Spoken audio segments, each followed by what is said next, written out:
best questions to ask are, how much does it cost to have this type of account, and how can I avoid the fee? Most banks have fees, but they most often have ways to avoid that fee. So whether it's through a minimum balance requirement, or whether it's through doing any type of transaction in your account, some banks waive the monthly fee if you have direct deposit as well. So there's a lot of different things that you can ask, but I have always felt that the most important was, how am I gonna bank with a bank that won't charge me money? How do I have my account for free? Because I don't want to pay someone, this is me personally, might reach a few of us. I don't want to get charged for being at a bank. I want to be at a bank that's going to help me with my goals, that's going to help me save, it's going to be convenient when I need them. They're working for me. So those questions are really important. Definitely stick with those. And then if you are having money in a savings account, what's the interest rate? And how does that change when I put more money in it? The interest rate typically gets a little higher, you get a greater benefit with more money in that account. You understand? Yes. And I also look at, because I have DCU, and there's only one here, like. You come see me, yes, I'm right up front. You go to the DCU in Haverhill or the DCU in Andover? Yeah, wave to me. I manage that branch of Santander right up front. I'm never, like, you see Bank of America, they have a lot everywhere, even in like other states and stuff like that. DCU I can't find anywhere. It was hard for me to find it. Yeah, I have DCU too, but I use sometimes Santander ATM, the one that's on CBS on Broadway.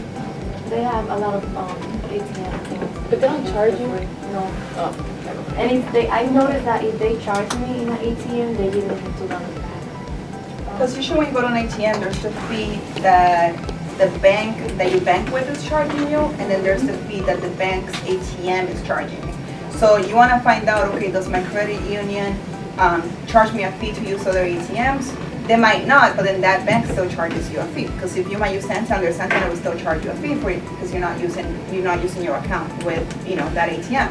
However, in some credit unions, they go to the extent of, okay, we will reimburse you the fee that Santander charges you for using that ATM or Bank of America, whatever it is. So it's something that, some two people might have the same bank, but, knowledge is power. So you might want to find out a little bit more, looking online and see what's convenient, because if not, you might be limiting yourself and driving extra, for no reason when you could be doing banking more convenient for you.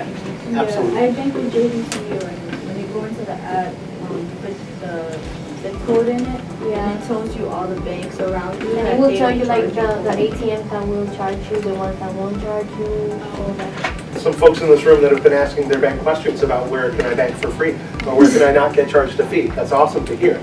But definitely ask those questions. You're getting great support with the website to find those access points. And if you do get a fee, ask your bank. Why did I get this? How do I stop this? Can you refund it? Don't be afraid to ask for that fee back.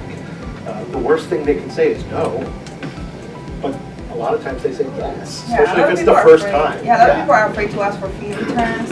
We see it all the time. Don't be afraid to do it. Only you might not get it back if you abuse it, if you're always doing it, but if it's your first time, it was a mistake, ask for it back, and most likely you'll get refunded to you. There's a difference between once in a while and all the time.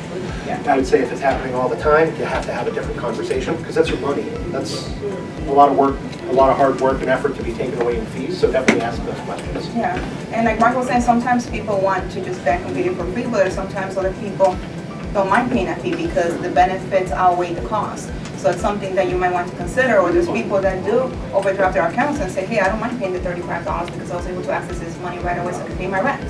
So sometimes ATM, you're able to overdraft it in order if you have an emergency. It's not recommended, obviously, but it's something that some people don't mind paying the fees if it's something that is convenient to them, or it has more benefit than the cost. And something that I miss when it comes to choosing a bank, like he was saying, when it comes to the websites or the online banking, a big factor for me is technology. So I want it to be as easy as possible and have as many options as I can through my online banking. So you want to check on there, make sure that they have a mobile app. Sometimes if a bank is really small or really small credit union, they might not offer as great of an app as a bank that might be nationwide. So you want to consider that when you're opening an account. It's like, okay, what is, and also there's a lot of resources online that you can see how the banks is rated when it comes to technology, when it comes to customer service, which one has the best app. So it's something that you might want to look into before you decide to open an account and then realize that you don't like the experience that you're getting, whether it's in person or whether it is, in your online bank. Very good. All right, now we're going to talk about opening and maintaining an account. So we've talked quite a bit about the language that the banks use, the language that we would use when dealing with the bank. But now we're going to talk about going to the bank to open an account, using the account to make deposits and withdrawals to pay your bills, recording your transactions, which I can't stress enough is something that just doesn't happen as much as it used to. I can tell by the customers that I help in the bank. But when we talk about recording transactions, we're not talking about videotaping them or doing an audio recording. It's about writing them down in a checkbook register or a log. I use a notebook actually when I write checks because I already said I don't write too many of them. But I've got a notebook that I've had since 2003, and it has every check I've ever written in it. It's something I got from my dad, who had helped me learn some basics of banking. But keeping a checkbook register of your transactions is a great way to know what your balance is without having to use online or mobile banking or visiting a branch. So you can do that, and then when you get your monthly statement, you can compare the two, and that's what's called balancing your checkbook or balancing your account. And those numbers should match, which is great. And if they don't match, it's another great opportunity to, number one, check your math. It's always the math. But if it's not the math, ask your bank. Ask the question. Most banks have, a lot of banks have 24-hour customer service. If not, they've got customer service that ranges from like 6 a.m. to 10 p.m., which I'm not looking to call the bank at 5:30, but I may call them at 6:30 if I've got something that bugged me overnight, or if I was balancing my checkbook and I know my math was right, something didn't come up, I want to ask them questions. Especially if you're working those 9 to 5s and your bank is open 9 to 5, the customer service is a great option to get a hold of someone that can help you out.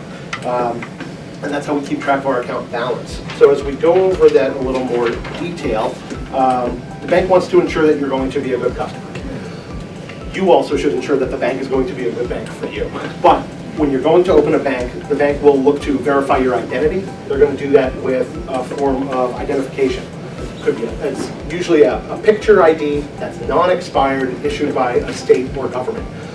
So like a driver's license or a driver's ID or a passport, those types of documents will help the bank identify you because you're starting your relationship. They'll probably identify you during certain transactions as well, especially a withdrawal, because they want to make sure until they really get to know you and recognize you on site when you come in, that you are the right person to take money from this account. We want to make sure that we're tracking that. Okay.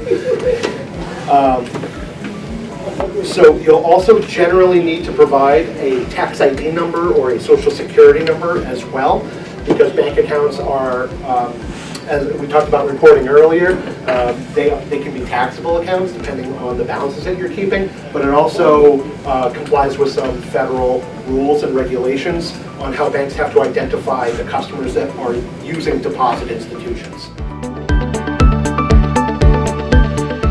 What's the difference between a debit card and an ATM card? Mark? Okay, so a debit card is tied to your checking account, and it might also be tied to your savings account. Most people only have one debit card, and you're able to have multiple accounts on there, but it only comes out whenever you swipe it out of one main checking account. But when you go to the ATM, you're able to see all of the other accounts on there if you link it. If you don't see it on there, all you have to do is ask, your banker, personal banker, to link that account to it. But then there's also an ATM card. So if you have, for example, a child that you don't want them, spending and overdrafting their account, you can open a savings account, give them an ATM card. So an ATM card is only for an ATM. That hence the name. So you only use it in order to be able to take out money from an ATM or make deposits or make transfers, but you're not able to buy anything with that card. So that's a different way to bank. So, and then something to keep in mind when you're using either ATMs or online banking is the cutoff times.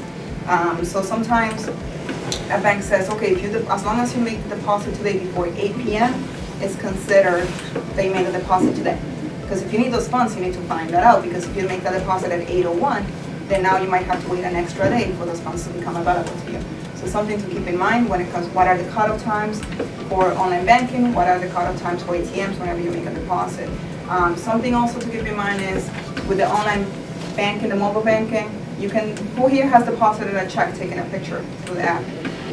Okay, so a few of us, I do it all the time, that's the only way I make deposits, and if something's not direct deposit, and somebody writes me a check, I just take a picture, deposit into the account.